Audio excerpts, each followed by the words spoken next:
G'day guys, it's Travis here from Fitness Education Online and welcome to this week's video. This week we're going to be working with one of my favourite bits of equipment. We're working with the kettlebell and we're going to be breaking down probably one of the exercises that you'll see done wrong more than anything else ever is the kettlebell swing. So we're going to break down some of the common errors and then a couple of the fixes for those errors. Let's get into it. Let's have a look at the kettlebell swing.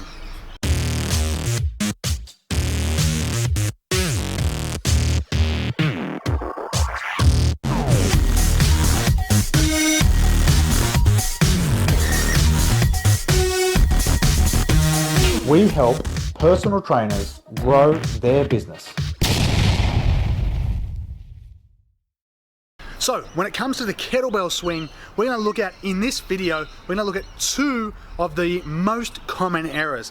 Now these two errors actually present very similar, but the reason they occur are for two very different reasons. The error I'm talking about is the kettlebell passing too low between the legs. Now when the kettlebell passes too low between the legs at the bottom of the swing, it's usually going to result in a lot of back pain for your clients or some solid discomfort for your clients when they're completing this movement. Realistically speaking, the kettlebell swing shouldn't really get much pain or stiffness through the lower back or the lumbar spine. A lot of it should be generated through the hamstrings, the hips, and the glutes. The kettlebell swing is probably one of the best exercises you can do as a simple exercise. Works so many muscles, works that sort of stretch reflex, has that explosive power, something a bit different that you can't really do anywhere else or with any other bits of equipment either. It is probably one of my favorites and one of my go-tos. So let's get in and have a look at the kettlebell swing and a couple of the most common errors and their corrections. One of the big errors you get for clients is not hinging at the hips correctly. A couple of really simple takeaways that you're going to get for here. Get your clients to put your hands on their hip bones and push them backwards. One simple one. Another one is have a wall behind you and ask clients to hinge back until their bum touches the wall. Nice and simple technique there. There are a couple of patterns where you can look at developing the hinge. If you're working up to a swing, you can regress the swing to a deadlift. So the deadlift pattern, the exact same as the swing pattern. All right. Now they're not even the errors I'm going to talk about today. There's a couple of little nuggets there for you that you may or may not already be aware of. But what I'm talking about today is the kettlebell passing too low between the legs and the two common reasons that happens. The first common reason is going to be from over squatting. So not using that hinge pattern, but instead using a squat pattern. It might look something like this.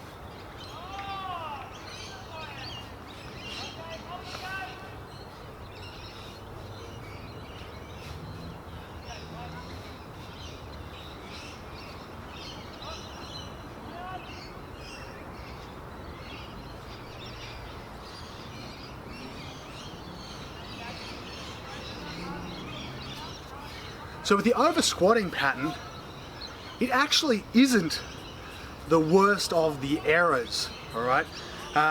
If you can control it well enough and time it well enough, it's a good way to get, like that extra burn through the quads and stuff like that. However, in saying that, it's a technique that I never coach and I never teach, all right? However, if you look around, and you can see a lot of very proficient kettlebell coaches out there who will use this pattern and they teach this pattern. So it is definitely a pattern that can be used, provided you can keep all the right things in line and keep all the right balances in check. But again, for me personally, I would correct that movement to make it more of a hinge-based pattern. So the first correction you're going to use for that is placing something between the client's legs. So you're looking at either a bottle, another kettlebell, a witch's hat, something that's about, that sort of 30 centimeters or 12 inches height, just enough so that it's forcing them to keep the kettlebell, their hands up higher in the groin as opposed to down below the knees. Because if they drop below the knees, they're going to hit that item. Now, just a little side note there, if you're using a kettlebell for this, just be careful, because if your clients hit the kettlebell, it's going to make a big loud noise, which can be good because it means they're probably not going to do it again. However, it can be a bit frightening, and if that kettlebell's a bit heavy, you've got a couple of little risks for injury there. Obviously, if you're using a bottle, you probably don't want to use one of those metal bottles, and you probably definitely don't want to use a glass bottle. So just be aware of that too. So let's have a look at what it looks like with a plastic water bottle. So we've got the plastic water bottle right between the client's legs. Kettlebell, come up, and off you go for swings as normal. Now, if the client drops too low, they hit that kettlebell, and all of a sudden they know with some tactile feedback that they've dropped too low with their kettlebell swing. So that's the first correction of one of the common errors, which is going too low with the kettlebell swing. Now, the second cause for why people can get too low with the kettlebell swing is a bit more complicated and requires a bit more of a coach's eye. It's essentially that the client is going to break at the hips too early. Okay, so what I mean by that is if they're doing their swing, they're going to break at the hips early when the kettlebell's still out here, which means the kettlebell comes really low. Now, in regards to the two errors, to me, this is the much bigger error, and this is the much bigger problem, because this one, to me, can cause more damage to clients than the over squatting technique. This one is the definite, it's a definite one you need to correct. So, how are you going to correct this one, or what? I'll break it down a little bit as well. This kettlebell swing, a lot of people think of as like a two-part movement: the up and the down, the up and the down. So, if you look at it like that, down, up, two-part movement. Whereas, for these sort of clients, you might need to break it up a little bit, because realistically, the movement is a four-part movement, all right? 4 parts to the movement, not just up and down, because the 2 extra parts have to do with the arm connecting with the body. So, if we have a look at this, I'm not actually going to do this one with the kettlebell because it does cause a bit of discomfort. So, but essentially, the problem looks like this. So they go here, like that, right? Or when they come up, their arms come up first away from their body. So essentially the arms always out and away from the body.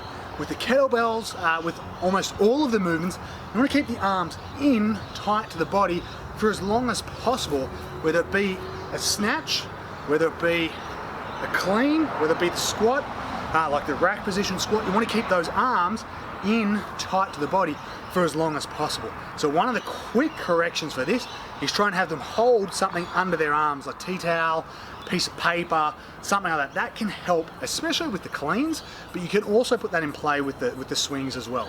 But 4 parts of the movements. So we're going to start here. So the first part of the movement is the extension through the hips. You'll notice my arms are still connected to my body. So extension from the hips. From there, my arms just like flow with the power. Okay, so my arms just go with the momentum, all right? Or the inertia that the power from my hips has created. So 1, 2, all right? They're out here. 3 is coming back down until your arms are basically connected to your hips. That's 3. And then 4, hips go back. So 1, 2, 3, 4, all right? So breaking it down in 4, so they're not moving their hips until their arms are connected to their body. So I'll show you a couple of swings. Let's have a look at this in a little bit more finer detail.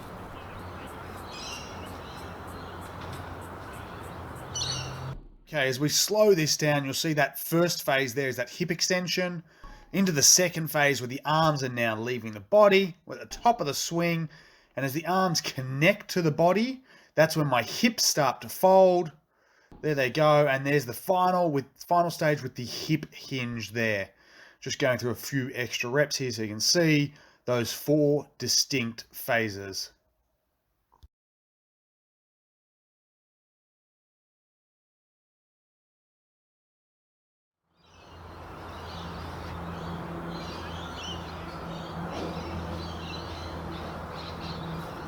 So you'll see with that breakdown, the kettlebell, my hips don't go back until my arms are practically onto my body.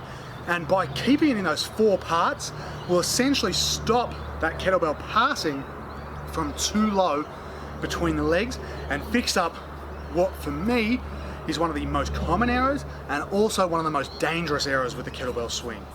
Okay guys, that was it with the kettlebell swing. Looking at a couple of the most common errors, and the reasons why they occur, and then how you can fix those little mistakes. All right guys, thank you so much for watching.